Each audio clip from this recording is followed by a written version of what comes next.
સદસ્ય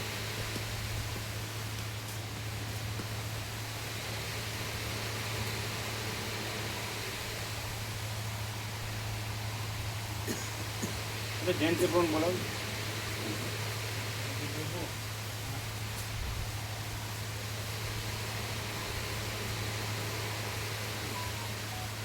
અત્યાર સુધી તમે જ નથી કર્યું, લખવાનું તમે જ રહી ગયું એટલે ભૂલ ન થાય એમ નહીં. બીજા ભલે સાથે રહે, આ લખવાનું તમારે એક્ઝેક્ટ એટલે એક્ઝેક્ટ રહે. બરાબર એ તો બરાબર લખવાનું બીજાને નહીં આપે તમારી જાત એક સરખું રહે. હા તમે અત્યારે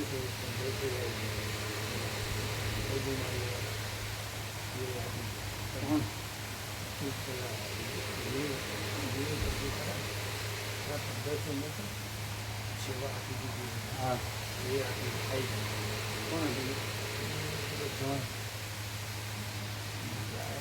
એમને આપ્યા કે નહીં પછી એમને તો નથી આપ્યો. એ આવ્યા હતા બધું મારી 4 વાગે.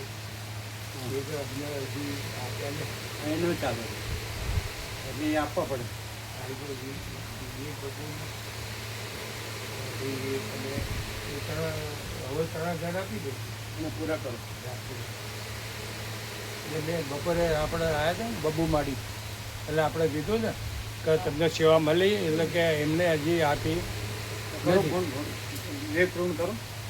એમણે આપી કે નહીં ને આપણે બબુ માડી આગળ ફોન કરો. હા આટલું જ આજે તારીખ 4 થઈ, આપી દે. હા લઈ લેજો.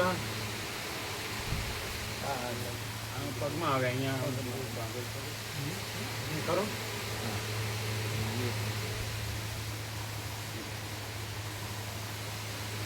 હા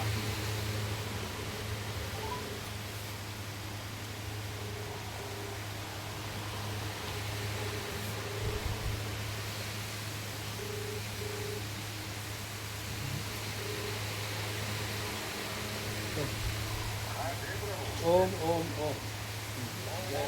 પેલા બબુ માડી આવ્યા હતા 4 વાગે, તો એ કંઈ અમને તો હજી વિવેક બાબુએ સેવા આપી નથી.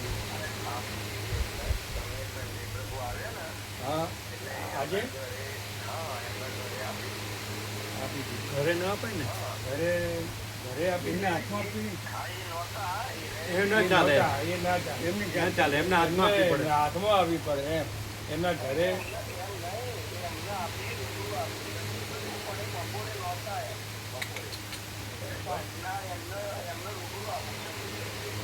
રૂબરૂ કોને આપી?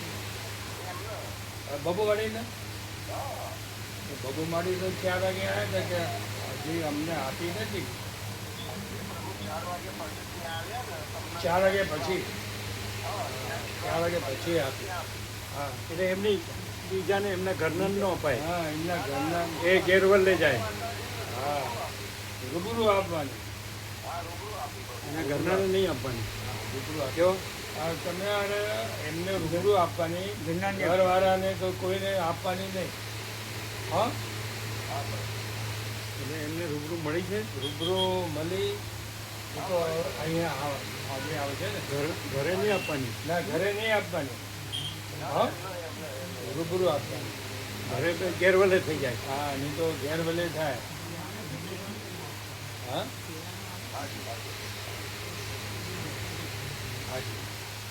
હાજી એમ નહીં, એના હાથમાં આપી છે. એના હાથમાં આપી, હાથમાં આપી સંજય પ્રભુ. એટલે અહીંયા તો 4 વાગે ના પડતા હતા. હા 4 વાગ્યા પછી બરાબર. એટલે હવે આવી રીતે આ રીતે હવે રાખવાનું. આ રીતે રાખો. વ્યવહાર હા વિવેક વિવેક આ રીતે રાખવાનું.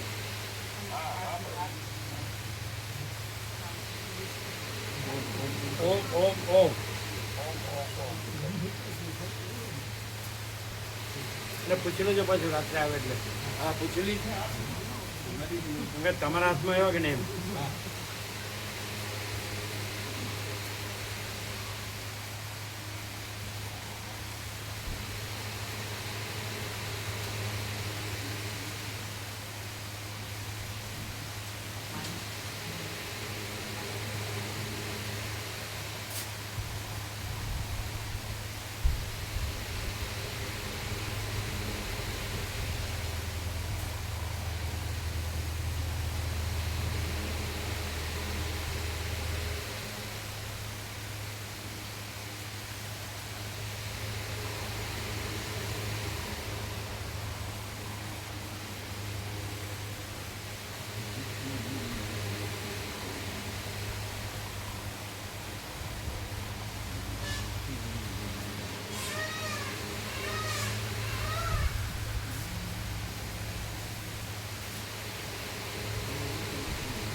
ઓમ ઓમ બરાબર છે. ઓમ ઓમ ઓમ બરાબર છે.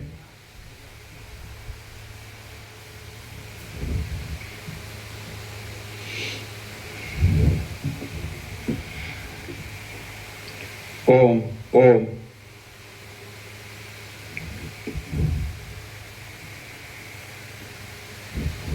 પરમ ચિદાકાશ,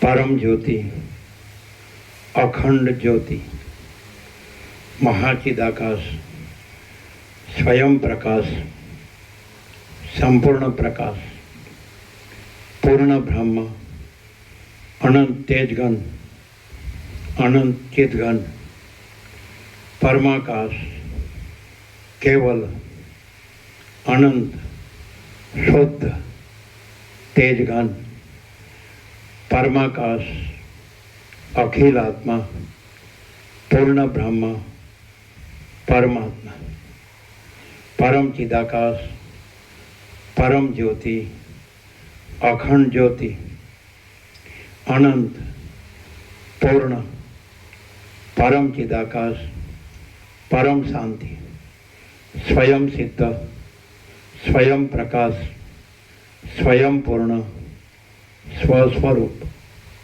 यही सब कुछ है, इसके सिवा कुछ नहीं है। शून्यभास, अनंत कोटि, महाकल्पो है ही नहीं। महाचिदाकाश, स्वयं प्रकाश, संपूर्ण प्रकाश, महाचिदाकाश ज्योति, अनंत, अखंड, अभेद, महाचिदाकाश ज्योति, महाधातु, महासामान्य, महाचिदाकाश, स्वसंवेद्य, सहज निर्विकल्प, महाचिदाकाश, परम कैवल्य, परम शांति, परम चिदाकाश, अनंत, पूर्ण, निरपेक्ष सत, अनंत, संपूर्ण, अपरिगी, निर्भ्रांत, निरपेक्ष। वसीठराम उपशम प्रकरण राउंड 39મો રાઉન્ડ. ઘનશ્યામ પ્રભુને સુધારેલા વ્યાપક ભગવાનના વ્યાપક વાર્ષિકોત્સવના લિસ્ટ આપો. 17 ગાયબ છે સુધારેલા. ક્યારે ક્યારે આપ્યા? આવ્યા ને નવા આવ્યા એ આવી ગયા. તો આ ચીનુ પ્રભુને આપવાના બાકી કેટલા બોલો? 17 આપો. અને વિષ્ણુ પ્રભુને એક આપો.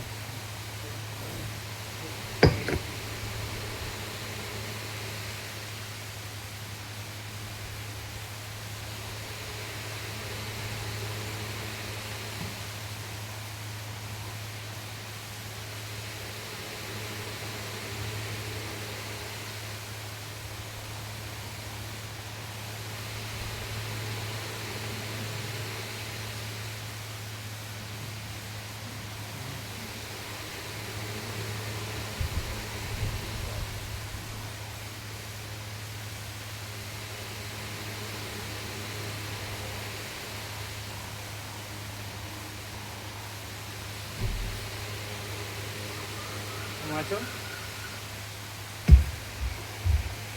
आद्य परब्रह्म सद्गुरु देव की जय। ओम श्री परमात्मने नमः। श्री योग वासिष्ठ महारामायण उपशम प्रकरण सर्ग 13मो, पेज नंबर 572, पेज नंबर 572, सर्ग 13मो। चित्तने शांत करवाना उपायो। आ 13મા સર્ગમાં જનક રાજાના વિચારને દ્રષ્ટાંતરૂપ કરીને ચિત્તને શાંત કરવાના ઉપાયો વિસ્તારથી યુક્તિપૂર્વક કહેવામાં આવશે. વશિષ્ઠ બોલ્યા, હે રામ, જેમ જનક રાજા પોતાથી જ પોતાના આત્માનો વિચાર કરીને નિર્વિઘ્ન રીતે બ્રહ્મવેત્તાઓની પદવીને પામ્યા છે, તેમ તમે પણ જો પોતાથી જ પોતાના આત્માનો વિચાર કરશો તો નિર્વિઘ્ન રીતે બ્રહ્મવેત્તાઓની પદવીને પામશો.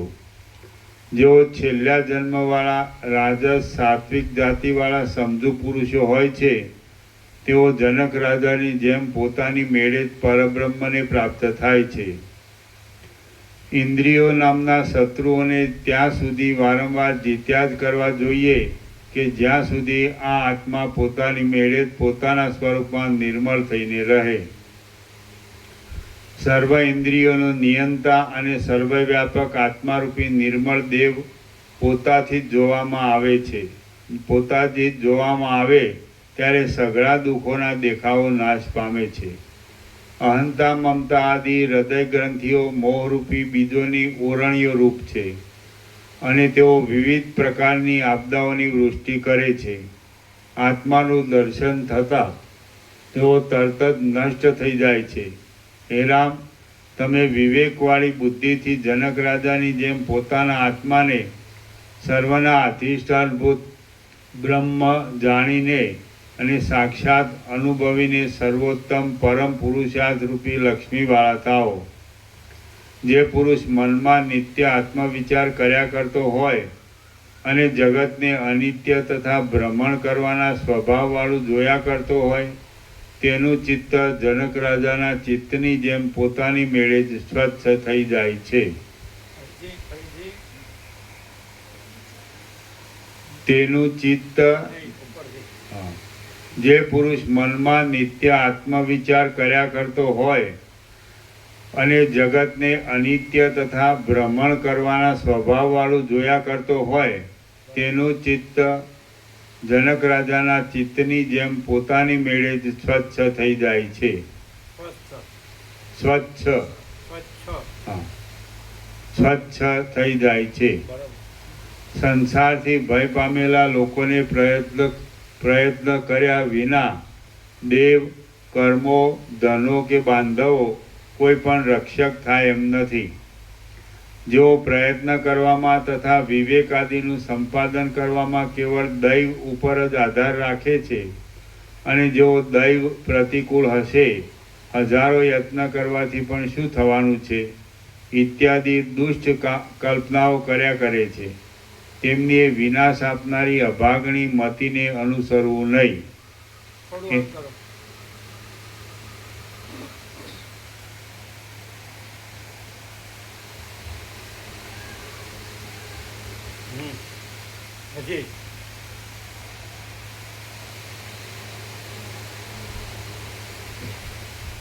હે રામ, જ્ઞાનની પ્રાપ્તિ સુખ આપનારી છે અને અજ્ઞાન રૂપી વૃક્ષને કાપી નાખનારી છે.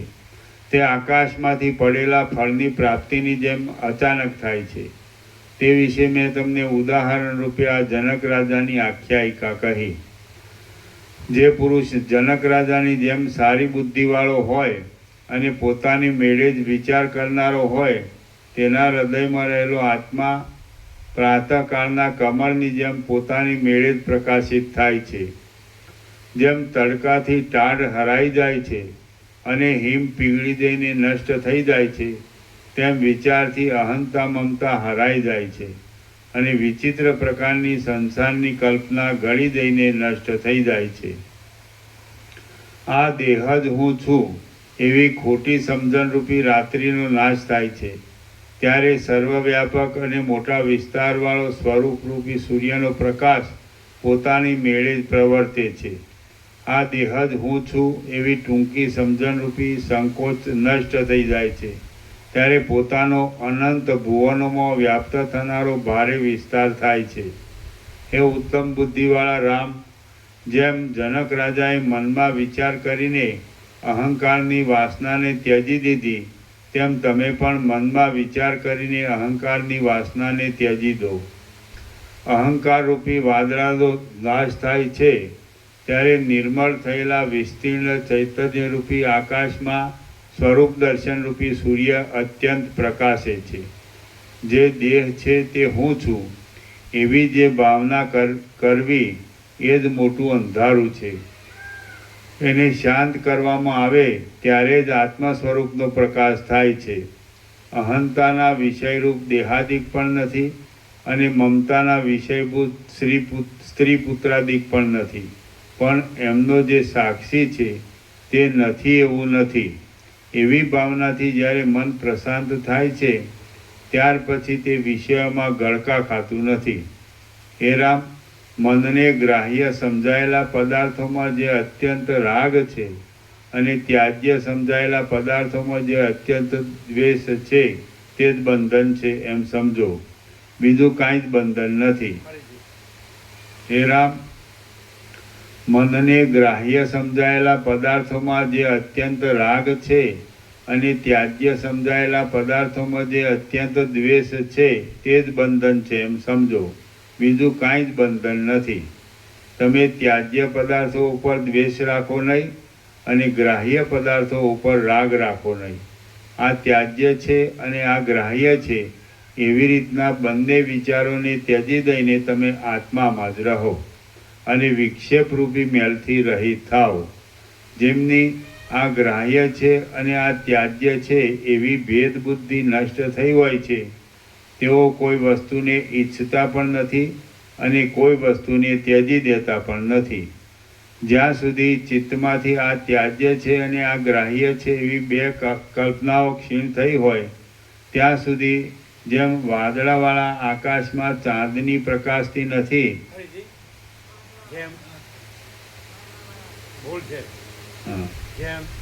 જ્યાં સુધી ચિત્તમાંથી આ ત્યાજ્ય છે અને આ ગ્રાહ્ય છે એવી બે કલ્પનાઓ ક્ષીણ થઈ હોય ન હો.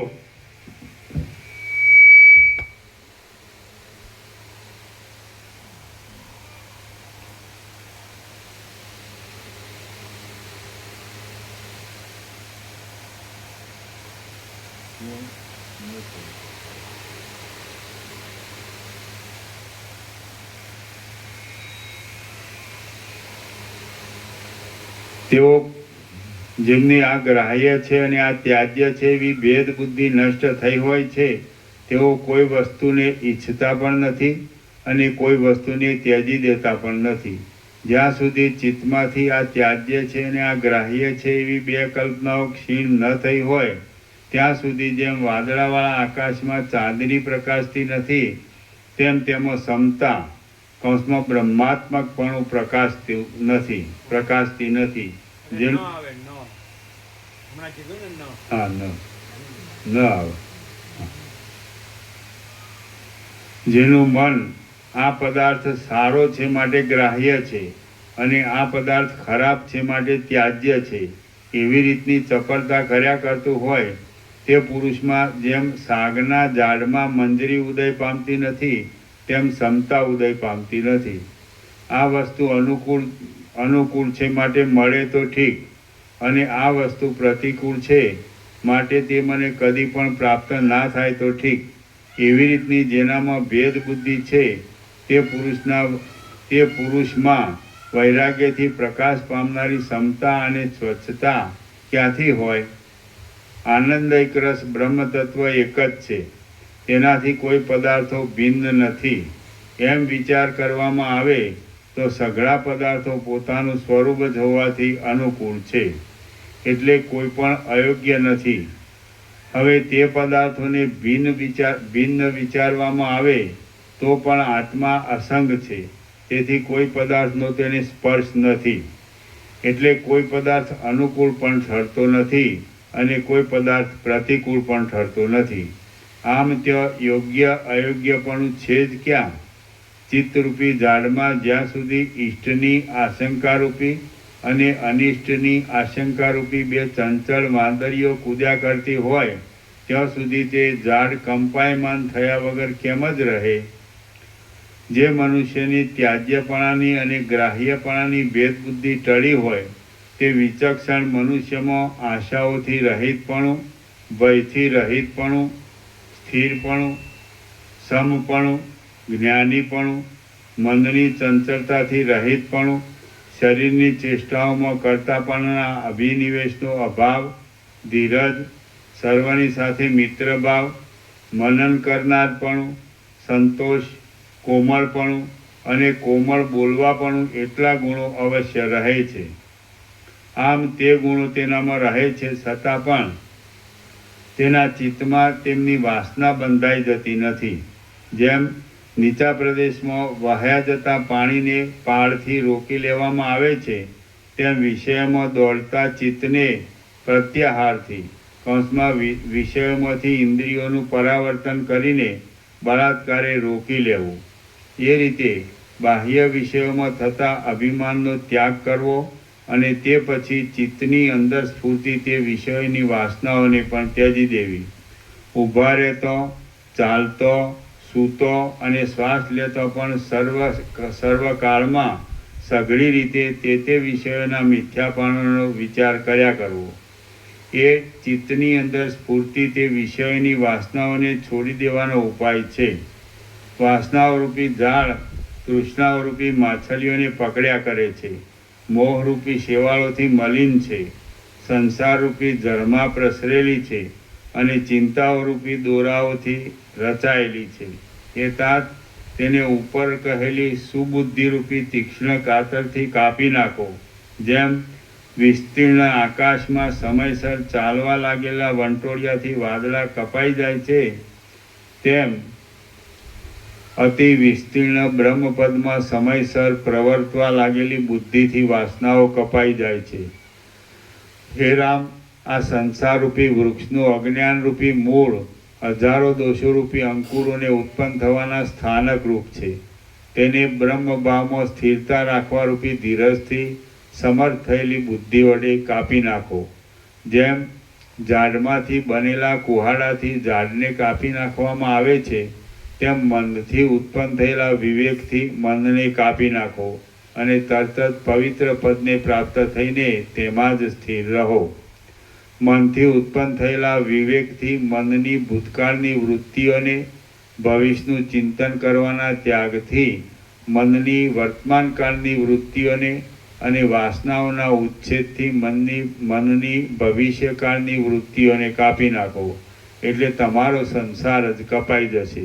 સંસારનું વિસ્મરણ કરવામાં આવે તો મોહ ફરીવાર અંકુરિત થતો નથી, અને ચિત્તનું વિસ્મરણ કરવામાં આવે તો સંસાર ફરીવાર અંકુરિત થતો નથી. માટે હે રામ, ઊભા રહેતા, ચાલતા, સૂતા, જાગતા, રહેતા, ઊંચે જતા અને પડતા પણ તમે આ સંસાર અનિત્ય જ છે એવો નિશ્ચય કરીને જગતની સત્યતાના વિશ્વાસનો ત્યાગ કરો. હે રાઘવ, એ પ્રમાણે સંપૂર્ણ રીતે સમાન બુદ્ધિનો આશ્રય કરીને તમે ઉપસ્થિત થયેલા કાર્યોને કરો અને અપ્રાપ્ત કાર્યોની ચિંતા નહીં કરતા આ સંસારમાં વિચરો. જેમ પૃથ્વી આદિ 8 મૂર્તિઓવાળા કહેવાતા સદાશિવ ચૈતન્ય રૂપે એકે મૂર્તિને ધારણ કરતા નથી અને અધિષ્ઠાન રૂપે સઘળી મૂર્તિઓને ધારણ કરે છે, તેમ તમે પણ સ્વરૂપથી એકે કાર્ય કરો નહીં અને અધિષ્ઠાન રૂપે ન આવે. ચૈતન્ય રૂપે એકે રૂપને ધારણ કરતા નથી, અધ્યસ્થ રૂપે બધા રૂપને ધારણ કરે છે.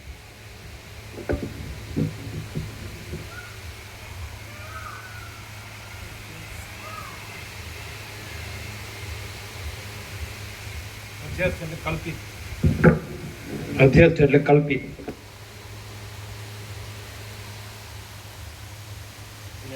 અષ્ટમૂર્તિ એટલે પૃથ્વી, પાણી, અગ્નિ, વાયુ, આકાશ, મન, બુદ્ધિ, અહંકાર. એટલે શુદ્ધ ચૈતન્ય રૂપે એ અષ્ટમૂર્તિને ધારણ કરતા નથી, પણ કલ્પિત રૂપે એટલે અધ્યસ્થ રૂપે ધારણ કરે.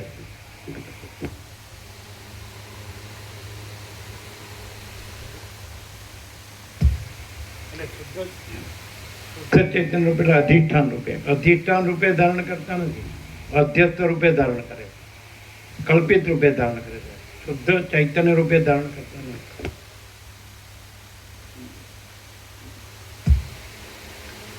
હે રાઘવ, એ પ્રમાણે સંપૂર્ણ રીતે સમાન બુદ્ધિનો આશ્રય કરીને તમે ઉપસ્થિત થયેલા કાર્યોને કરો અને અપ્રાપ્ત કાર્યોની ચિંતા નહીં કરતા આ સંસારમાં વિચરો.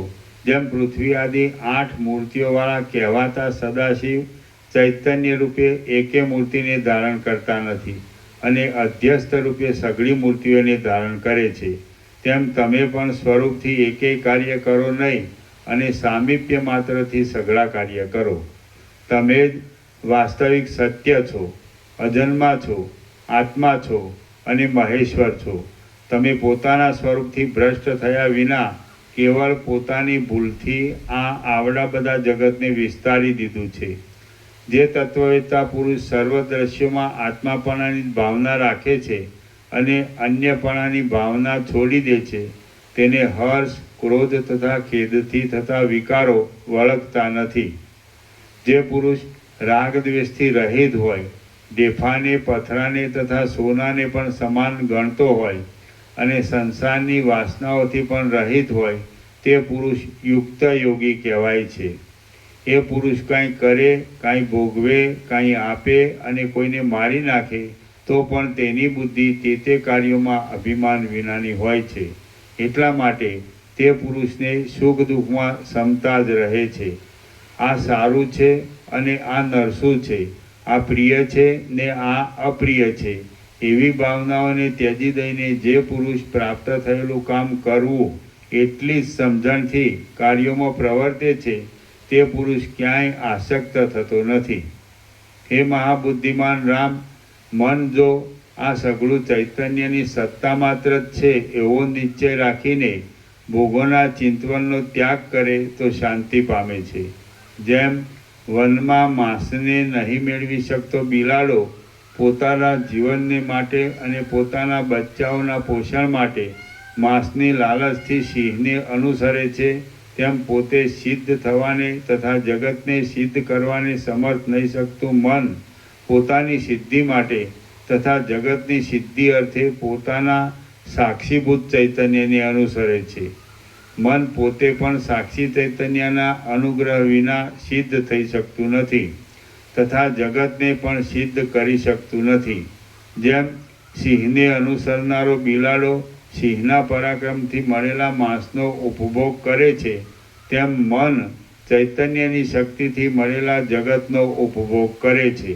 આમ મન મિથ્યાભૂત જ છે એમ સિદ્ધ થાય છે. એ મન ચૈતન્યના અનુગ્રહથી જીવે છે તથા ચૈતન્યના અનુગ્રહથી ચૈતન્યમાં જગતની ભાવના કરીને પોતે જગતરૂપ થાય છે. તે જ મન જો પાછું પોતાના સ્વરૂપના સ્મરણને પ્રાપ્ત થાય તો મનપણાને છોડી દઈને ચૈતન્યપણાને પણ પ્રાપ્ત થાય છે. મન ચૈતન્યરૂપી પ્રકાશ વિના અને ચૈતન્યરૂપી બળ વિના સબ જેવું જડ છે, સબ જેવું જડ જ છે. તે ચૈતન્યના અનુગ્રહ વિના ગતિ જ કેમ કરી શકે? ચૈતન્યના સ્વભાવને લીધે જ ચૈતન્યમાં ચલન થયાની જે ખોટી કલ્પના થાય છે તે જ મન છે અને તે મનરૂપી સર્પનો જે ફૂફાડો છે તે જ આ જગત છે એમ શાસ્ત્રવેત્તાઓ કહે છે. જે બ્રહ્મ છે તે જ કાંઈક પોતાના સ્વરૂપને ભૂલી જ્યારે સર્વદા અમુક પદાર્થ છે એવા પ્રકારની સત્ય જેવી કલ્પનારૂપ થઈને હૃદયમાં સ્થિર થાય છે, ત્યારે મન કહેવાય છે. ઉદય પામેલી એ કલ્પના જ્યારે આ મન છે એમ સમજાઈને જામી ગઈ, ત્યારે જ પોતાના ચૈતન્યપણાને ભૂલી જઈ જડ જેવી થઈને રહી. વ્યાપકપણામાંથી ભ્રષ્ટ થઈ મનપણાને પામેલી એ પહેલી કલ્પના સંકલ્પ વિકલ્પોને અનુસરીને આ વસ્તુ ત્યાજ્ય છે અને આ વસ્તુ ગ્રાહ્ય છે એવી ગડબડ કર્યા કરે છે. એ રીતે જગતનું જે ચૈતન્ય છે તે જ પોતાની માયા શક્તિને લીધે મનરૂપ થયું છે. એટલે જો કે જે મન છે તે જ ચૈતન્ય છે, તો પણ જ્યાં સુધી તેને શાસ્ત્ર આદિકથી સમજાવવામાં આવે નહીં ત્યાં સુધી તે પોતાના ચૈતન્યપણાને સમજતું નથી. આમ છે એટલા માટે શાસ્ત્રના વિચારથી, ઉત્તમ વૈરાગ્યથી અને ઇન્દ્રિયોના નિગ્રહથી મનનું વલણ પોતાના સ્વરૂપ તરફ કરાવવું જોઈએ. સર્વ પ્રાણીઓની એ મનરૂપી કલ્પના જો વિજ્ઞાનથી તથા ઉપશમથી પોતાના સ્વરૂપને સમજે તો બ્રહ્મપણાને પ્રાપ્ત થાય છે અને ન સમજે તો જગતની ભાવના કરીને જગતમાં ભમ્યા કરે છે. મનરૂપી કલ્પના મોહરૂપી મદિરાથી મત્ત થયેલી છે, વિષયરૂપી ખાડાઓમાં લોટ્યા કરે છે અને પોતાના સ્વરૂપના અજ્ઞાનથી જ જડ થઈ ગયેલી છે. તેને સમજાવવી જોઈએ. એ મનરૂપી કલ્પના હૃદયની અંદર દેખાયા છતાં પણ સંકલ્પથી રચાયેલા પ્રાસાદની જેમ ખોટી જ છે. તેને જ્યાં સુધી સમજાવવામાં આવે નહીં ત્યાં સુધી તે કંઈ સમજતી નથી. એ મનરૂપી કલ્પના બીજા બાહ્ય પદાર્થોને જાણે છે. બાહ્ય પદાર્થોને જાણે છે, તે પણ પોતાના પ્રભાવથી જાણતી નથી, પણ મંજરીમાં ગંધની પેઠે પોતાની અંદર રહેલા સાક્ષી ચૈતન્યના પ્રભાવથી જ જાણે છે. એ મનરૂપી કલ્પના જો કે તેના અસલ સ્વરૂપનો વિચાર કરતાં નિત્ય જ્ઞાન સ્વરૂપ છે, તો પણ શરીરાદિકથી મર્યાદિત દશાને પામીને તે ટૂંકી થઈ જાય છે અને તેથી તે જગતમાંથી પણ થોડુંક જ જાણી શકે છે. તેટલું પણ તે સાક્ષી ચૈતન્યના પ્રભાવથી જ જાણી શકે છે. હે રામ, જેમ સૂર્ય કમલિનીને પ્રફુલ્લિત થવાની શક્તિ આપે છે, તેમ સાક્ષી ચૈતન્ય જ એ પથરા જેવી જડ મન નામની કલ્પનાને જગતના પદાર્થો જાણવાની શક્તિ આપે છે. જેમ પથરાની પૂતળી મદારીની પ્રેરણા વિના નાચતી નથી, તેમ શરીરમાં રહેલી મનરૂપી કલ્પના ચૈતન્યની પ્રેરણા વિના કશું જાણી શકતી નથી. ચિત્રમાં આલેખેલા રાજાઓએ ક્યાંય મોટી ગર્જનાવાળું યુદ્ધ કર્યું છે? ચિત્રમાં આલેખેલા ચંદ્રના કિરણોએ ક્યાંય ઔષધિઓને તૃપ્ત કરી છે? શબો લોહીથી ખરડાઈને ક્યાંય દોડ્યા છે? વગડામાં રહેલા પથરાઓએ ક્યાંય મધુર ધ્વનિવાળું ગાયન કર્યું છે? માણસે બનાવેલા પથ્થર આદિના સૂર્યોએ ક્યાંય રાત્રિના અંધારાને મટાડ્યું છે? અને સંકલ્પથી રચાયેલા આકાશના વનોએ ક્યાંય છાયા કરી છે? આ સગળું અસંભવિત છે. તેથી સાક્ષી ચૈતન્યની પ્રેરણા વિના એકલા મનથી ક્રિયા થવી પણ અસંભવિત છે. મન પથરા જેવું જડ છે, મિથ્યા ભ્રાંતિના સમૂહથી જ ઉઠેલું છે અને ઝાંઝવાના પાણી જેવું છે. તેમાંથી તે કાંઈ ક્રિયા બને? જેમ અત્યંત વિસ્તીર્ણ અખંડ તડકો હોય તો જ ઝાંઝવાના પાણીની નદી સ્ફુરે છે, તેમ અખંડ આત્મતત્વ વિદ્યમાન છે તો જ આ મનરૂપી કલ્પના સ્ફુરે છે.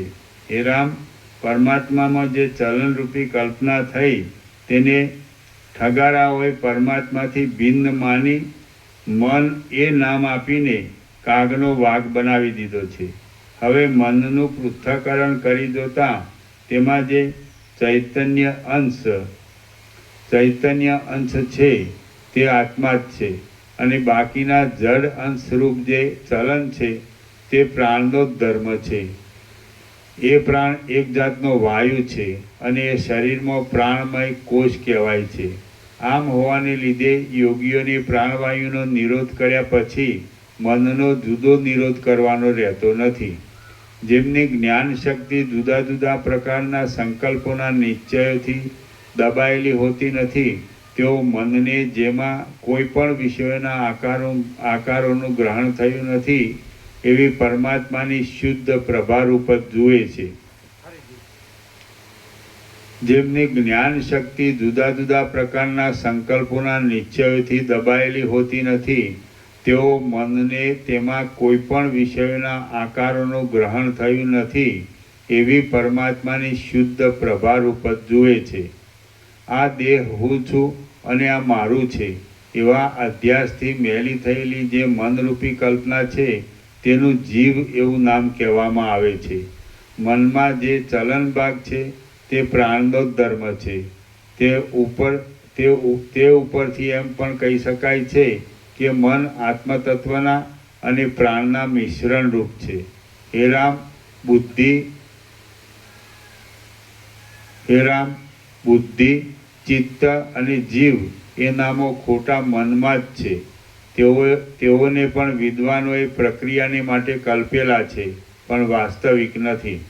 વાસ્તવિક દ્રષ્ટિથી જોતા મન પણ નથી, બુદ્ધિ પણ નથી, જીવ પણ નથી અને શરીર પણ નથી, પરંતુ જે કાંઈ છે તે અખંડ આત્મા જ છે. આ સગળું જગત આત્મા જ છે. જે કાળ છે તે પણ આત્મા જ છે. તે નિર્મળ આત્મા આકાશથી પણ સૂક્ષ્મ છે અને ઇન્દ્રિય આદિ સાધનોથી જાણવામાં આવતો નથી. તેથી તે અસત જેવો જણાતો છતાં પણ સઘળી કલ્પનાઓમાં અધિષ્ઠાન રૂપ હોવાથી સત્ય જ છે. સઘળા કલ્પિત પદાર્થોથી ન્યારો એવો એ આત્મા બીજા કોઈ સાધનોથી નહીં પણ પોતાના જ પ્રકાશથી અનુભવમાં આવે છે. મન જો આત્માને જોવાની પ્રવૃત્તિ કરે તો જોવાના સમયમાં પોતે જ નાશ પામી જાય છે.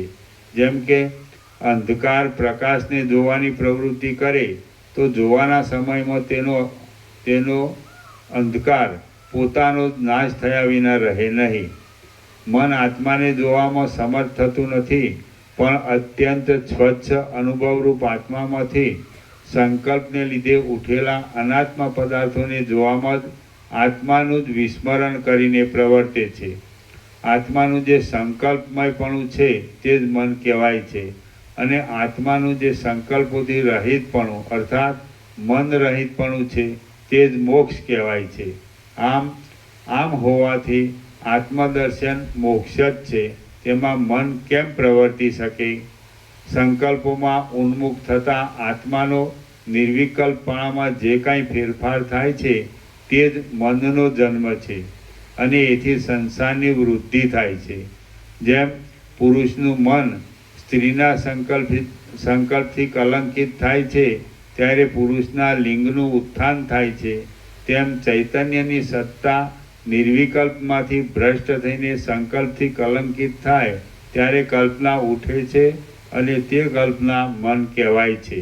હે રામ, જેમ પદાર્થ લીન થાય છે ત્યારે પદાર્થની છાયા પણ લીન થાય છે, તેમ પ્રાણનો નિરોધ થાય છે ત્યારે મનનો નિરોધ પણ પોતાની મેળે જ થઈ જાય છે. કારણ કે મન પ્રાણરૂપ છે. જીવતો પુરુષ દૂર દેશાંતરના અનુભવને પોતાના મનમાં રહેલો જાણે, તેથી તે દેશનો અનુભવ મારા મનમાં રહેલો છે એમ તે કહે છે. હવે એ જે દેશાંતરનો સંબંધ થયો તે ચલન વિના ઘટતો નથી. એ ચલન પ્રાણનો ધર્મ છે. એટલા માટે મન પ્રાણરૂપ છે. વૈરાગ્યથી, પ્રાણાયામના અભ્યાસથી, સમાધિથી, વિષયમાં મનના જવારૂપ દુષ્ટ અભ્યાસનો નાશ કરવાથી અને આત્મતત્વના જ્ઞાનથી પ્રાણનો નિરોધ કરી શકાય છે. મનમાં જે ચલન શક્તિ છે તે પ્રાણની છે. મનમાં જે ચલન શક્તિ છે તે પ્રાણની છે અને જે જ્ઞાન શક્તિ છે તે ચૈતન્યની છે. એ શક્તિઓ જો ન હોય તો કદાચ શીલા ચાલી શકે કે જાણી શકે, પણ મન તો કદી પણ ચાલી શકે કે જાણી શકે એમ નથી. જે ચલન છે તે અનિત્ય છે તથા જડ છે અને જે જ્ઞાન છે તે આત્માનું સ્વરૂપ જ હોવાથી સર્વદા સ્વચ્છ છે તથા સર્વવ્યાપક છે. આમ હોવાથી જ્ઞાનનું અને ચલનનું મિશ્રણ થવું એ વાસ્તવિક રીતે સંભવતું જ નથી, પણ કલ્પનાથી જે માની લેવામાં આવ્યું છે તે મન કહેવાય છે. આ રીતે મન મિથ્યા જ ઉત્પન્ન થયું છે અને ખોટી સમજણ રૂપ જ છે. તે જ અવિદ્યા કહેવાય છે. તે જ વિક્ષેપ શક્તિ કહેવાય છે અને અજ્ઞાનના સર્વસ્વનો નિર્વાહ કરનાર હોવાથી તેને જ અજ્ઞાન પણ કહી શકાય છે. એ અજ્ઞાન સંસાર આદિરૂપ ઝેરને આપનારું છે. જ્ઞાન શક્તિના અને ચલન શક્તિના સંબંધને અર્થે સંકલ્પની કલ્પના જ કરવામાં આવે નહીં તો મન જ રહેતું નથી. એમ એ મન રહેતું નથી તો સંસારના સંબંધવાળા સઘળા ભયોનો નાશ થઈ જાય છે. વાયુની ચલન શક્તિને જ્યારે ચૈતન્ય સ્ફુરિત કરે છે, સંકલ્પ ન કરવામાં આવે,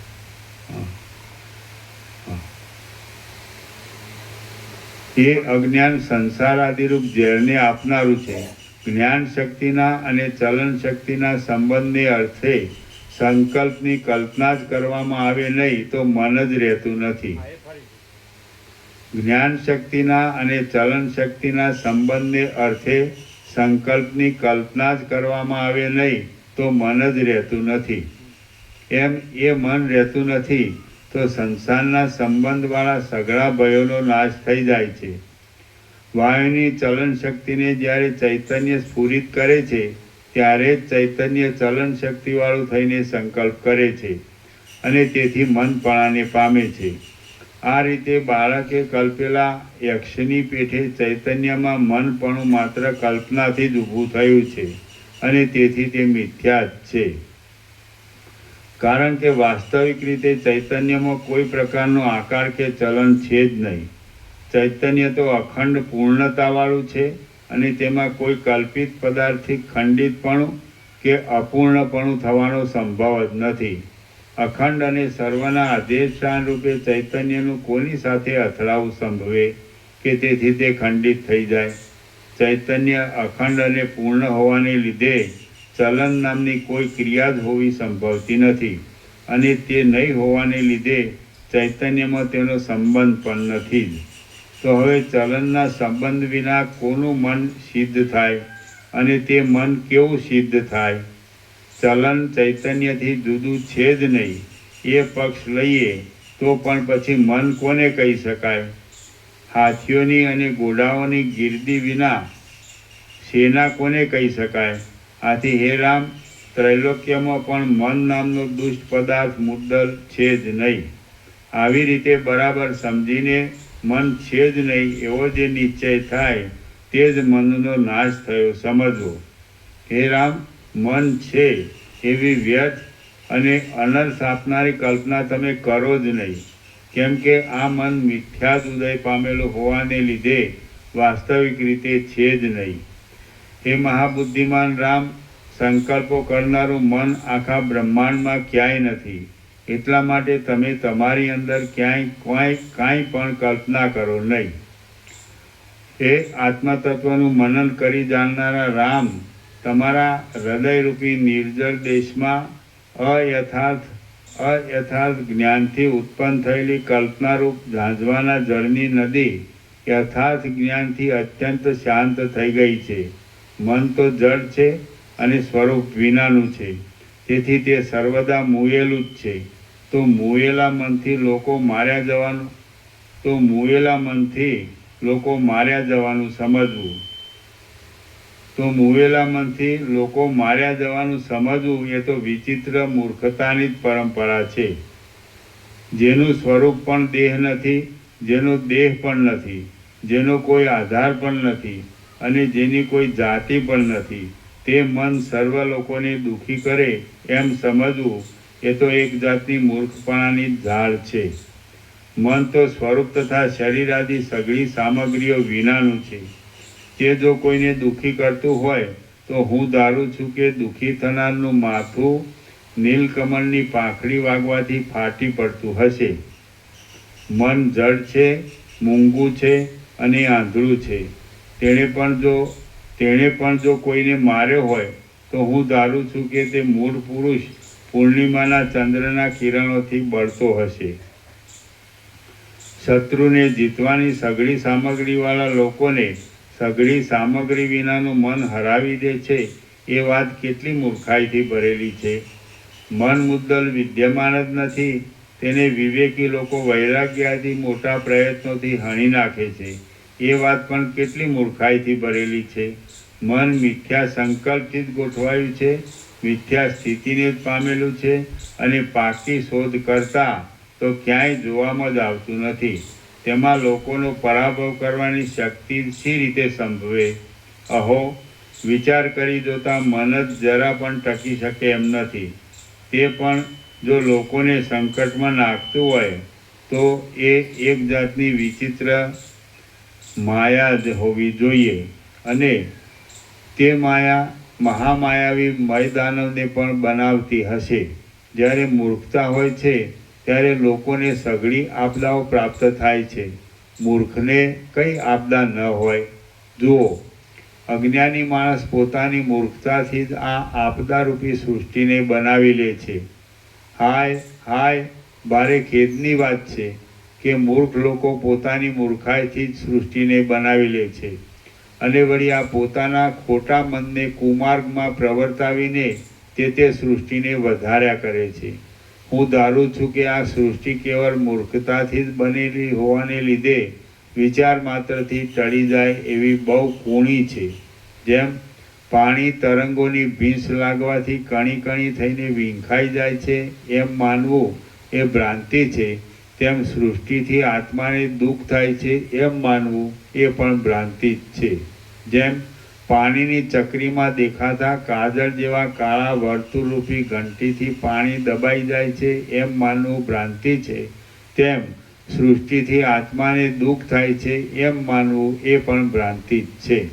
જેમ પાણી પૂનમના ચંદ્રના કિરણોના ટાઢા સ્પર્શથી મૂંઝાય છે એમ માનવું એ ભ્રાંતિ છે, તેમ સૃષ્ટિથી આત્માને દુઃખ થાય છે એમ માનવું એ પણ ભ્રાંતિ જ છે.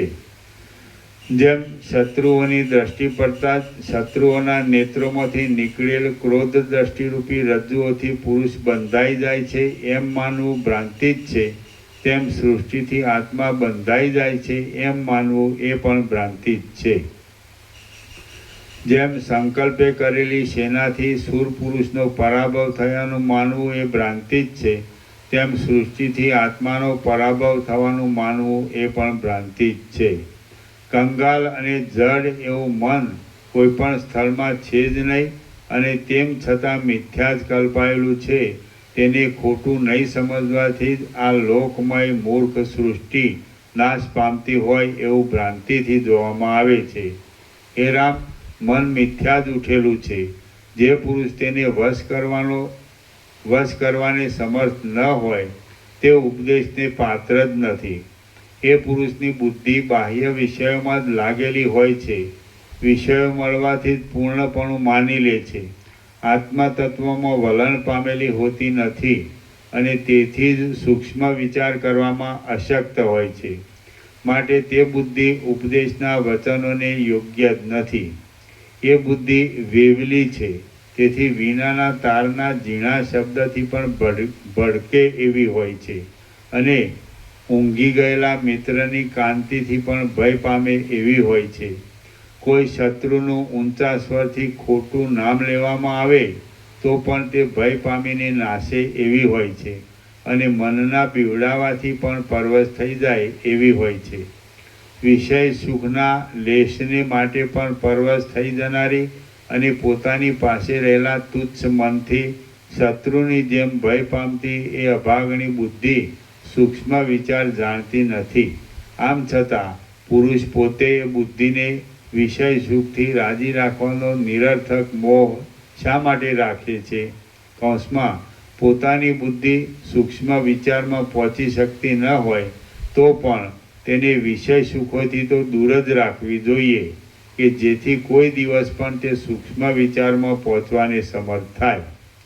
શ્રી યોગ વાસિષ્ઠ મહારામાયણમાં ઉપશમ પ્રકરણનો ચિત્ત વિશ્રાંતિ નામનો સર્ગ 13મો સમાપ્ત. સર્ગ 14મો. ઉપદેશને અયોગ્ય જીવોની ઉપેક્ષાને યોગ્ય જીવો માટે મનને ટાળવાના ઉપાય. આ 14મા સર્ગમાં ઉપદેશને માટે અયોગ્ય જીવો કે જેઓ અનેક યોનિઓમાં દુઃખ પામ્યા કરે છે તેમની ઉપેક્ષા કરીને ઉપદેશને યોગ્ય લોકોને માટે મનને ટાળી નાખવાનો ઉપાય કહેવામાં આવશે. વશિષ્ઠ બોલ્યા, હે રામ, સંસારરૂપી સમુદ્રના વિષયોની ઈચ્છાઓરૂપી તરંગોથી જેઓ તણાઈ રહ્યા છે અને વિદ્વાનો મળ્યા છતાં પણ જેઓ વૈરાગ્ય આદિની ઉપેક્ષાને લીધે તેઓને પૂછવું જ બંધ રાખીને પોતાની બુદ્ધિને મૂંગી જ રાખી રહ્યા છે, તે લોકોને હું આ શાસ્ત્રમાં કહેલા આત્મપ્રાપ્તિ કરવાના ઉત્તમ ઉપાયરૂપ વિચારના વચનોથી ઉપદેશ આપતો નથી.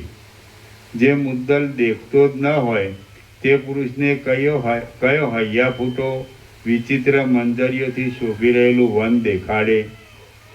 જેનું નાક કોઢના યોગથી ધૂંધવ્યા કરતું હોય તે માણસને કયો મૂર્ખો અનેક પ્રકારના સુગંધોની પરીક્ષા કરવાનું કામ સોંપે? મદિરાથી ઘૂમતા નેત્રોવાળા અને ભાન વિનાની ઇન્દ્રિયોવાળા મત્ત પુરુષને ધર્મનો નિર્ણય સંભળાવવામાં અધિકારી ગણે એવો દુર્બુદ્ધિ કોણ હોય? સ્મશાનમાં પડેલા શબને લોકચર્ચામાં ચાલતી સેંકડો વાતોના સંદેહનું કોણ નિરાકરણ કરી આપે? મૂર્ખને કોણ શિખામણ આપે? મનરૂપી સર્પ પોતાના હૃદયરૂપી રાફડામાં રહેલો છે, મૂંગો છે અને આંધળો છે, છતાં જેણે તેને જીત્યો ન હોય તે દુર્બુદ્ધિ પુરુષને કોણ ઉપદેશ આપે? હે રામ, મન જીતાયેલું જ છે એમ સમજો, કારણ કે વાસ્તવિક રીતે જોતા મન મુદ્દલ છે જ નહીં. જે શિલા મુદ્દલ હોય જ નહીં તે શિલા લાંબો કાળ થયા દૂર ફેંકાઈ જ ગઈ છે. હે રામ, મન મિથ્યા જ છે.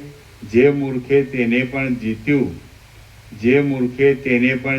હોય તે મૂર્ખ પુરુષ ઝેર ખાધા વિના પણ ઝેરની મૂર્છાથી મરી જાય છે. જીત્યું ન હોય. હે રામ, મન મિથ્યા જ છે. જે મૂર્ખે તેને પણ જીત્યું ન હોય તે મૂર્ખ પુરુષ ઝેર ખાધા વિના પણ ઝેરની મૂર્છાથી મરી જાય છે. વિષયોનો પ્રકાશ સર્વદા જ્ઞાનરૂપ આત્માથી થાય છે. ચલન પ્રાણવાયુથી થાય છે અને વિષયોનું ગ્રહણ તે ઇન્દ્રિયોથી થાય છે. તો પછી આપણને મનની શી જરૂર પડે છે કે તેથી મન છે એમ સ્વીકારીએ? ચલન શક્તિ પ્રાણવાયુની છે, જ્ઞાન શક્તિ આત્માની છે અને વિષયોનું ગ્રહણ કરવાની શક્તિ ઇન્દ્રિયોની છે. તો હવે એ સઘળી શક્તિઓવાળા મન નામનો કોઈ પદાર્થ છે એમ માનવાની આપણને શી જરૂર છે? વ્યવહાર સંબંધી જે શક્તિઓ છે તે સઘળા પરમાત્માના જ કિરણો છે. માટે તમે તે શક્તિઓનું જુદાપણું અને તે શક્તિઓના મન આદિ જુદા જુદા નામો શા માટે સ્વીકારો છો? મન એવો શો પદાર્થ છે કે જેણે જગતને આંધળું બનાવી દીધું છે? મન એ કશું છે જ નહીં, તો પછી તેમાં શક્તિપણું તે શું હોય? હે રામ, જે લોકો મન વડે આંધળા થઈ ગયા છે તેમના અપાર દુઃખોને જોઈને મારી બુદ્ધિ કરુણાથી દબાઈ ગઈ છે અને એ લોકોના દુઃખોને મટાડવાને કોઈ પણ ઉપાય નહીં મળવાથી તે જાણે મૂંઝાઈ ગઈ હોય એમ પરિતાપ પામ્યા કરે છે. કૌંસમાં પણ જે દુઃખ કોઈ કારણથી ઉત્પન્ન થયું હોય તે દુઃખને તે કારણનું નિવારણ કરવાથી ટાળી શકાય, પરંતુ મૂર્ખ લોકોનું દુઃખ તો કારણ વિના જ ઉત્પન્ન થયું છે, માટે તે કેવી રીતે ટળે? એમ વિચાર કરે કે હું મારી બુદ્ધિના તે પરિતાપને શાંત કરું છું. મૂર્ખ માણસ કોઈ સાચા કારણથી નહીં પણ ખોટા કારણથી જ દુઃખ પામ્યા કરે છે. તેમાં આપણે ખેદ શો રાખવો અને શા કારણથી રાખવો? ગધેડાઓ અને મૂર્ખ લોકો દુઃખને માટે જ જન્મે છે, તેમાં આપણે શું કરીએ? જેમ સમુદ્રમાં નિરંતર ઉઠતા અનેક તરંગો વિનાશ પામવાને માટે જ ઉઠે છે, તેમ સંસારમાં સર્વદા અવતર્યા કરતા પાપી લોકો મરવાને માટે જ અવતર્યા કરે છે. જુઓ, પ્રત્યેક દેશમાં પ્રત્યેક દિવસે ખાટકીઓના હાથથી કેટલા પશુઓ કપાય છે. તો હવે તેમને માટે આપણે શું રોવું? પૃથ્વીમાં ઉત્પન્ન થતા જીવોમાં પવન પ્રત્યેક દિવસે અસંખ્યાત ડાંસો અને અસંખ્યાત મચ્છરોને મારી નાખે છે, અસંખ્ય મચ્છરોને મારી નાખે છે. તો તેમને માટે શું રોવું? પ્રત્યેક દિશામાં, પ્રત્યેક પર્વતમાં અને પ્રત્યેક વનમાં ભીલ આદિ લોકો લાખો મૃગોનો ઘાણ કાઢી નાખે છે. તો તેમને માટે આપણે શું રોવું? મોટો મત્સ્ય નિર્દય થઈને પાણીમાં ઝીણા ઝીણા કરોડો જળજંતુઓને ખાવાને માટે મારી નાખે છે. તો તેમાં આપણે શી વેદના કરવી? માખી ઝીણા કણ જેવી પાતળી જૂને ખાઈ જાય છે, કરોળિયો માખીને ખાઈ જાય છે અને ડાંસ કરોળિયાને ખાઈ જાય છે. ડાંસને દેડકો ખાઈ જાય છે, દેડકાને સર્પ ખાઈ જાય છે અને સર્પને ગરુડ અથવા નોળિયો કાપી નાખે છે. નોળિયાને બિલાડો મારી નાખે છે, બિલાડાને કૂતરો મારી નાખે છે, કૂતરાને રીંછ મારી નાખે છે અને રીંછને વાઘ મારી નાખે છે, વાઘને સિંહ મારી નાખે છે, સિંહને સરબ મારી નાખે છે અને સરબ ગાજતા વાદળાની અસહનતાને લીધે પોતે જ ઉછળી શિલા પર પડીને ફાટી પડે છે. તો આવી રીતની ઘટમાળમાં કોને વાસ્તે શોક કરીએ? વાદળાઓને વાયુઓ દૂર કરી નાખે છે, વાયુઓને પર્વત જીતી લે છે, પર્વતોને વજ્ર ચૂર્ણ કરી નાખે છે અને વજ્રને ઇન્દ્ર હસ્તગત રાખે છે. ઇન્દ્રને વિષ્ણુ વશ રાખે છે અને તે વિષ્ણુ માછલા આદિના અવતારોને પ્રાપ્ત થાય છે. પછી તે અવતારોમાં તેને સુખ દુઃખની અનેક દશાઓ ભોગવવી પડે છે અને તેમાં વૃદ્ધાવસ્થાની અને મરણની રાહત જોવાયા કરે છે. વિદ્યાઓથી થતા આયુધોથી સંપન્ન એવા મોટી કાયાવાળા પ્રાણીઓને પણ તેમના અંગોમાં લાગેલી લીખો કરડી ખાય છે. વિદ્યાઓથી થતા આયુધોથી સંપન્ન એવી મોટી કાયાવાળા પ્રાણીઓને પણ તેમના અંગોમાં લાગેલી લીખો કરડી ખાય છે. આ પ્રમાણે પ્રાણીઓરૂપી જગત અત્યંત મોહને લીધે પરસ્પરથી નિરંતર છેદાયા કરે છે, વિંખાયા કરે છે, ખવાયા કરે છે અને વળી પછીના સમયમાં ખાવા સારું રાખી મુકાયા પણ કરે છે. લીખ, જૂ અને કીડી આદિ અનેક પ્રાણીઓની જાતિઓ નિરંતર ઉત્પન્ન થયા કરે છે અને નિરંતર મરણ પામ્યા કરે છે. જળાશયોમાં માછલા, હાથી આકારના જીવડા અને મગર આદિ અનેક જંતુઓ ઉત્પન્ન થાય છે. પૃથ્વીમાં વીંછી આદિ અનેક કીડાઓ ઉત્પન્ન થાય છે. અંતરિક્ષમાં કેટલાક ક્ષુદ્ર પક્ષીઓ ઉત્પન્ન થાય છે અને તેઓ અંતરિક્ષમાં જ ભમ્યા કરે છે. તેમણે મૂકેલા ઈંડા ધરતી પર પડ્યા ના હોય તો તરત જ તે ઈંડાઓમાંથી તેમના બચ્ચાઓ પણ નીકળે છે અને તેઓ અંતરિક્ષમાં ભમ્યા કરે છે. વનોની ઝાડીઓમાં સિંહ, દીપડા અને મૃગ આદિ અનેક પ્રાણીઓ ઉત્પન્ન થાય છે. પ્રત્યેક સ્થળમાં પ્રાણીઓના અંગોમાં પણ અનેક કીડાઓ ઉત્પન્ન થાય છે. વૃક્ષ આદિ સ્થાવરોમાં પણ ગુણ અને ભ્રમરીઓ આદિ જેવો ઉત્પન્ન થાય છે. ગુણ એટલે કાષ્ઠને કોતરી ખાનારો એક જાતનો કીડો. શિલાઓની મધ્યમાં પણ કીડા, ડેડકા અને ગુણ આદિ જંતુઓ ઉત્પન્ન થાય છે અને વિષ્ટામાં પણ અનેક જાતના કીડાઓ ઉત્પન્ન થાય છે. આ રીતે અસંખ્યાત પ્રાણીઓ જન્મ્યા કરે છે અને મરણ પામ્યા કરે છે. તો તેમને માટે દયાળુ લોકોએ રાજી થવું પણ યોગ્ય નથી અને રોવું પણ યોગ્ય નથી, પણ ઉપેક્ષા કરવી જ યોગ્ય છે.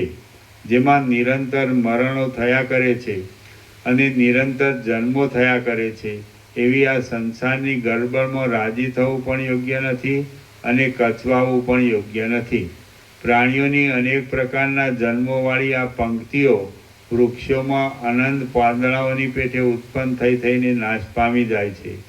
જે પુરુષ દયાથી દુર્બુદ્ધિમાનોના દુઃખો ટાળવામાં પ્રવર્તે છે તે પુરુષ પોતાના હાથમાં રહેલા એક છત્રથી સઘળા આકાશને તડકા વિનાનું કરવાનો વ્યર્થ પરિશ્રમ કરે છે. પૃથ્વીમાં પશુ પક્ષીઓ જેવા મૂઢ માણસોને ઉપદેશ દેવો જ નહીં. વનમાં ઠૂંઠાની પાસે કથા વાંચવાથી શું વળે? વિષયોમાં લંપટ રહેનારા માણસો અને પશુઓ એ બેમાં શું અંતર છે? પશુઓ દોરડાથી ખેંચાય છે અને વિષયોમાં લંપટ રહેનારા માણસો મનથી ખેંચાય છે. પોતાના મનરૂપી કાદવમાં ખૂંચી ગયેલા અને પોતાના નાશને માટે જ કાર્યો કરતા મૂર્ખ લોકોની વિપત્તિઓ જોઈને પથરાઓને પણ રડવું આવે. જેમણે પોતાના મનને જ જીત્યું ન હોય તે લોકોને ચારે બાજુથી દુઃખદાયી દશાઓ પ્રાપ્ત થાય છે. માટે સમજુ માણસ તે દશાઓને ટાળી નાખવાનું માથે લે જ નહીં. હે રામ, જેમણે પોતાના મનને જીત્યું હોય તે લોકોના દુઃખો સહેજે ટાળી શકાય એવા હોય છે. જેણે પોતાના મનને જીત્યું હોય તે લોકોના દુઃખો સહેજે ટાળી શકાય એવા હોય છે. માટે તત્વવેતા પુરુષ તેમને જ ટાળવાની પ્રવૃત્તિ કરે છે. હે મહાવીર રામ, મન મુદ્દલ છે જ નહીં, તે છતાં તેને અમસ્તુ કલ્પો નહીં. જેમ બાળક કલ્પિત પિશાચથી દુઃખી થાય છે એમ તમે એ કલ્પિત મનથી દુઃખી થાઓ છો. જ્યાં સુધી તમે આત્મતત્વના વિસ્મરણને લીધે મૂઢ હતા ત્યાં સુધી તમારો મનરૂપી સર્પ જોર કર્યા કરતો હતો. હે રામ, હમણાં તો તમે જેવું છે તેવું જાણી ચૂક્યા છો કે સંકલ્પથી જ મન વધ્યા કરે છે. માટે તમે તરત સંકલ્પનો ત્યાગ કરો, એટલે પછી મનનો નાશ થઈ જાય. તમે જો આ દ્રશ્યનો આશ્રય કરતા હો તો મનવાળા છો તથા બંધાયેલા છો, અને જો આ દ્રશ્યને છોડી દેતા હો તો મનથી રહિત છો અને મુક્ત છો. આ માયામય સંસાર ગ્રહણ કરવામાં આવ્યો તો બંધને માટે જ છે, અને તે છોડી દેવામાં આવ્યો તો મોક્ષને માટે જ છે. હવે જેમ તમારી ઈચ્છા હોય તેમ કરો. આ મન આદિ કે દેહ આદિ કાંઈ છે જ નહીં એવો વિચાર કર્યા કરો, અને તેથી પર્વતની પેઠે સ્થિર રહો. તમે પરમાત્મા છો, જેની અંદર અનંત બ્રહ્માંડો સમાઈ જાય છે. તમે પરમાત્મા છો, જેની અંદર અનંત બ્રહ્માંડો સમાઈ જાય છે. હે રામ, આ હું છું અને આ જગત છે એવી બેપણાવાળી કલ્પનાને છોડી દો, અને અખંડપણારૂપ પોતાના સ્વભાવમાં જ રહીને તમે અત્યંત સ્થિર થાઓ. તમારી દ્રષ્ટાપણાની સ્થિતિ અને જગતની દ્રશ્યપણાની સ્થિતિ એ બેની મધ્યમાં, એ બંને સ્થિતિઓમાં અનુશુદ્ધ જે અનુભવરૂપ સાક્ષીનો સ્વભાવ જ છે, તે સ્વભાવમાં જ તમારા આત્માની સર્વદા સ્થિતિ છે એમ તમે ભાવના કર્યા કરો. સ્વાદ લેનાર અને સ્વાદ લેવાના પદાર્થો તેઓથી રહિત, અને એ બંનેમાં અનુશુદ્ધ થઈને રહેલો જે કેવળ અનુભવ છે તેની જ તમે ભાવના કર્યા કરો, અને નિરંતર તેમ જ રહો. એ અનુભવ જ તમારું સ્વરૂપ છે. હે રામ, અનુભવ કરવાનો પદાર્થ અને અનુભવ કરનાર એમનાથી રહિત, અને બંનેમાં અનુશુદ્ધ થઈને રહેલો જે કેવળ નિરુપાધિક અનુભવ છે તેનો જ હૃદયમાં આશ્રય કરીને સ્થિર થાઓ. હું સંસારની ભાવનાથી રહિત છું અને જાગ્રત આદિ ત્રણેય અવસ્થાઓથી રહિત છું. એ રીતે તમે પોતાના સ્વરૂપની ભાવના કર્યા કરો, અને સર્વદા તે સ્વભાવમાં જ રહો.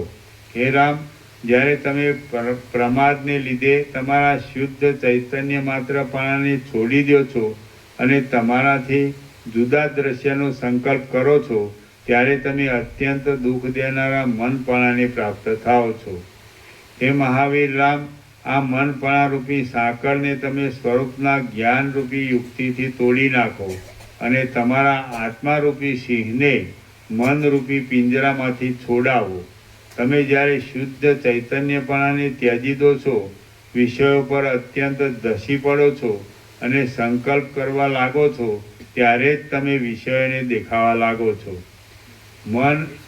વિષયોને દેખવા લાગો છો, ત્યારે તમે વિષયોને દેખવા લાગો છો. મન આત્માથી જુદું છે એવી સમજણથી મન દુઃખી થઈ જાય છે. એવી જ સમજણ જો છોડી દેવામાં આવે તો મન ક્ષીણ થઈ જાય છે. જો આ સઘળું જગત આત્મા જ છે એવું જ્ઞાન ઉદય પામે તો દ્રષ્ટા, દ્રશ્ય, ચિત્ત અને ચિત્તની વૃત્તિ એમાંનું કંઈ પણ અવશેષ રહે નહીં. હે રામ, હું જીવ છું એમ સમજવું એ જ મન છે એમ કહેવામાં આવે છે. એ મનથી જ આ રીતે આદિ અંત વિનાના દુઃખનો વિસ્તાર થાય છે. હું બ્રહ્મ જ છું, અને જીવ કહેવાથી બીજી સત્તાઓ કદી પણ સાચી નથી એમ જો પાકું સમજાય તો એ જ મનનો ઉપશમ છે, અને એ જ પરમ સુખ છે એમ કહેવાય છે. હે રામ, આ સઘળું જગત આત્મા જ છે એવો નિશ્ચય થાય તો મનનો અભાવ જ થઈ જાય છે, એમાં સંશય નથી. આ રીતના સાચા જ્ઞાનથી આ સઘળું આત્મા જ છે એવો દ્રઢ નિશ્ચય થાય છે, અને તેથી જ જેમ સૂર્યના પ્રકાશથી અંધકારનો નાશ થાય છે તેમ મનનો નાશ થઈ જાય છે એમ સમજો. જ્યાં સુધી મનરૂપી સર્પ શરીરમાં હોય ત્યાં સુધી મોટો ત્રાસ છે. એ સર્પને યોગ્ય ઉપાયથી દૂર કરવામાં આવે તો ત્રાસ થવાનો પ્રસંગ જ ક્યાં રહે. હે રામ, આ ભ્રાંતિ માત્રથી ઉત્પન્ન થયેલો મહાબળવાન ચિત્તરૂપી વેતાલને યથાર્થ જ્ઞાનરૂપી મંત્રથી બળાત્કારે નષ્ટ કરી નાખો. અતિ બલિષ્ઠ એવો આ મનરૂપી યક્ષ દેહરૂપી ઘરમાંથી દૂર થાય તો પછી તમે સઘળા દુઃખોથી તથા વ્યાકુળતાથી રહિત જ રહો. તમને કોઈ જાતનો ભય નથી. હું પૂર્ણકામ હોવાને લીધે રાગ રહિત જ છું, અને વ્યાપક હોવાને લીધે મારે કોઈ વસ્તુને સંપાદન કરવાની જરૂર નથી. એટલું જ સમજવામાં આવ્યું તો હું પૂર્ણ કામ હોવાને લીધે રાગ રહિત જ છું અને વ્યાપક હોવાને લીધે મારે કોઈ વસ્તુને સંપાદન કરવાની જરૂર નથી. એટલું જ સમજવામાં આવ્યું તો તમારું મન જતું રહ્યું છે. તમારી સઘળી તૃષ્ણાઓ શાંત થઈ ગઈ છે અને તમે દુઃખ રહિત સર્વોત્તમ પદને પામી શક્યા છો. તો હવે તે પદમાં જ રહો. શ્રી યોગ વાસિષ્ઠ મહારામાયણમાં ઉપશમ પ્રકરણનો સ્વચિત્ત નિરૂપણ નામનો સર્ગ 15મો સમાપ્ત. ઓમ ઓમ ઓમ. પ્રસાદ આપી દો. પ્રસાદ આપો.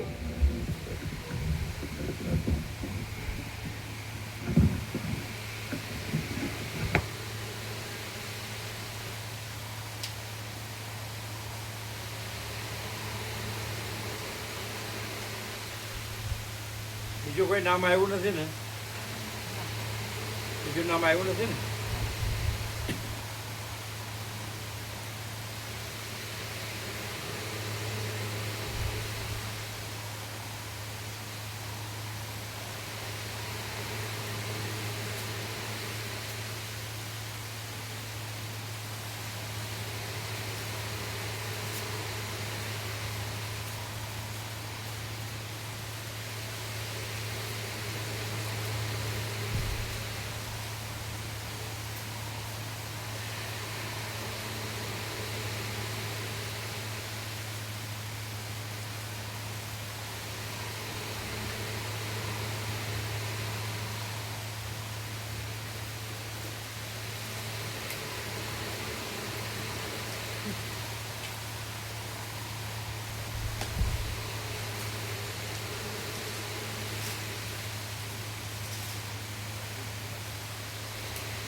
અચ્છા, લઈ લ્યો બધું.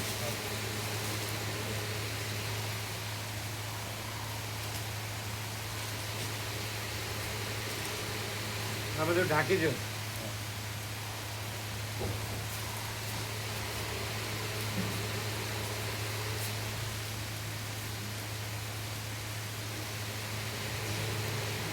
આને કોથળી ચડાવી આ બધું ઢાંકો. ગમે એવું ગમણી લહેર કે પવન તોફાન વાવાઝોડું વરસાદ આવે તો પલાળે નહીં હો બધું.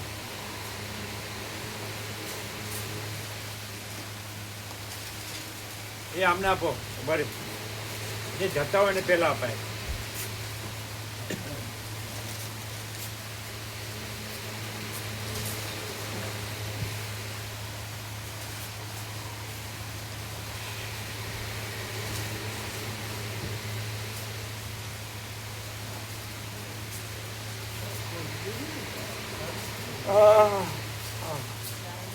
શું કીધું ડૉક્ટરે? કમ્પ્લીટ થઈ ગયું એમ કીધું? તમને લાગે જ પોતાનું? હે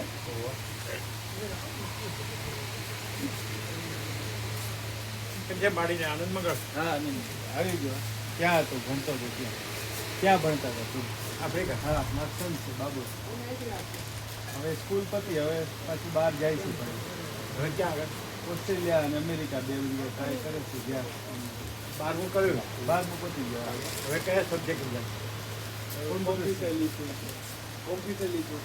કોમ્પ્યુટર કમ્પ્યુટર સાયન્સ. હમણાં હજુ અહીંયા સ્ટાર્ટ થઈ કોઈના છે, પછી ફેબ્રુઆરીથી જશે. એમ? હા, હમણાં અત્યારે છે. હા, એડમિશન ને બધું લેવાનું હવે.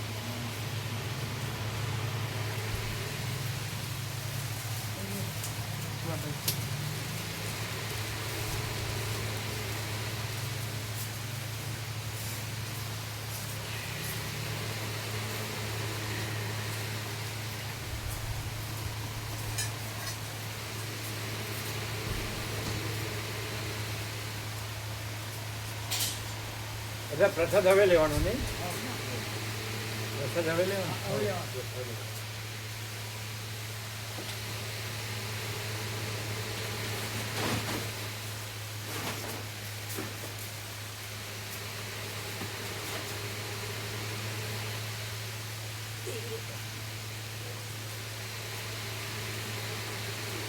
તો ક્લિયર છે ને ચોખ્ખો અનંત સદચિદાકાર અનંત પ્રકાશ અનંત આનંદ અનંત શાંતિ.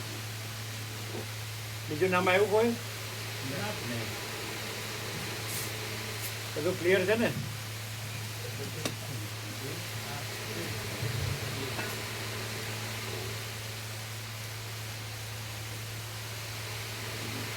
ડાક્ટર બરાબર અને બંધ કરો.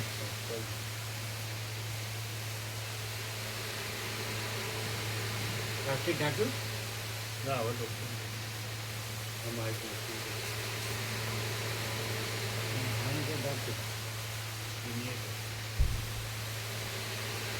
કઈ ખુલ્લું ન રહે એટલે આ બે સ્પીકર પણ બધું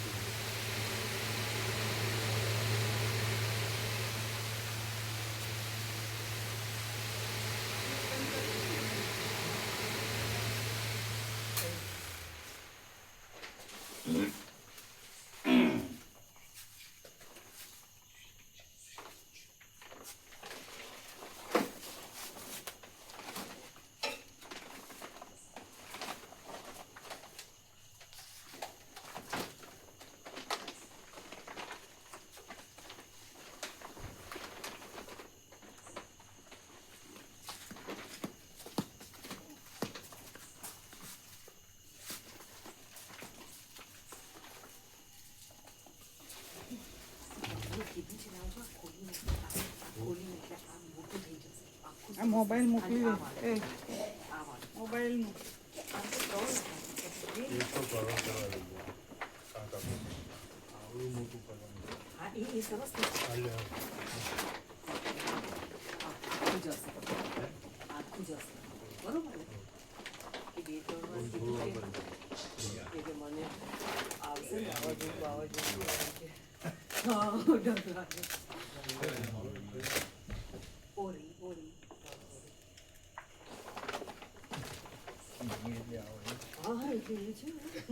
આપણને કહી દીધું પછી હવે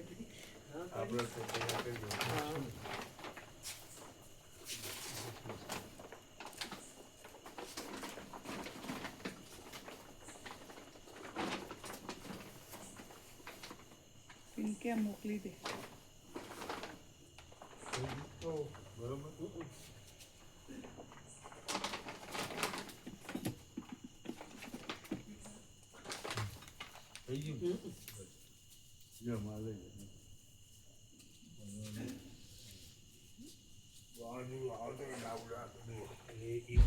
પાછો આખી મૂકીએ એટલે પછી ઉડવાના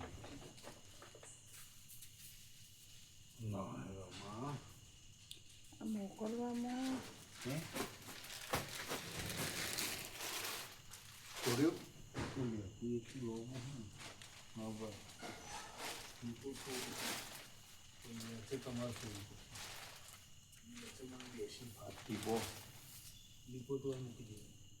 સારું બનાવો કચરો આવા આ લીધી ગોઠવો ના આવે તમારે એની હેક્ટર ગોઠવા તો નહીં આવે ગોઠવું આવે છે ને શું હેક્ટર ગોઠવા જોઈએ ફૂટી જાય મોકલ્યું હો.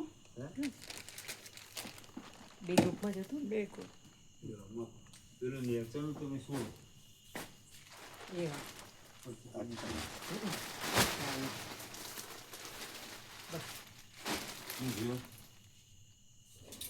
થોડી ગાડી ક્યારે ખોલ્યું પ્રભુ ક્યારે ખોલ્યું તમે કહું છું જોયું નહીં ના એ તો સવાલ છે ને એ કારીગરી છે ને તો સ્વામીની રે એટલે હું ચકાચક થઈ જવું પડે નકર જરાય લે આ મોબાઈલ તારો બોધ્યું જ નતું. ખબર પડી હતી.